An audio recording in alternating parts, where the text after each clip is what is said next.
Today I'm going to show you using only GoPlay Cosmetics Lips Kit how you can make an entire full face Halloween makeup look. Today we're doing Sally from Nightmare Before Christmas. First off, I am using just normal glue to glue down my brows and then going in with blue, white, and a little bit of yellow to make it a little bit less bright of a blue, and I'm just blending that in all over my skin. And then going in with white with a little bit of the blue added in for the highlight. Going down the bridge of my nose, highlighting some spots, and then going in with contour, just a darker shade of this same blue with a little bit less white in it, really deepening those cheekbones, and then doing the contour on my nose, blending that out with a fluffy brush.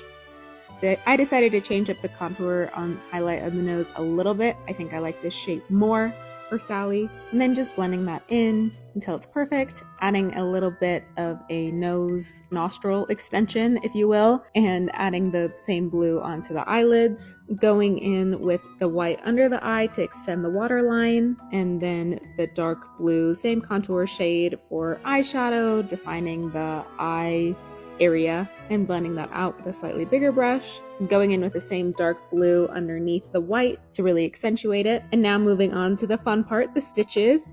This is always the most nerve-wracking, laying down the first line, especially when it's a color that can get messed up super easily. And then just blending that out with a clean brush, no more product, just to slightly diffuse it a little bit. And then I made some spots a little bit wider on the line to make it look like the stitches were breaking a little bit more and opening up more, if that makes sense. And then going in with the white to create the illusion a little bit more on some highlighted spots, using some translucent powder to powder it off, and then dotting out where I want each of the ends of the stitches to go and doing a very light line in between just to lay it down. And you'll see here I'm going to jump to the cheek area to finish out explaining this. I'm using the same dark blue contour shade in order to give an illusion a little bit better of the stitches going into the skin, and then going over those lines a little bit darker with the black again, and then I will be blending it out with a clean brush the same way, just to diffuse it and make it a little bit less harsh and make it look a little more gray instead of just black. And then I'll be going in with just a thin white line over all of them to highlight, some parts being a little bit brighter, some parts being a little bit duller,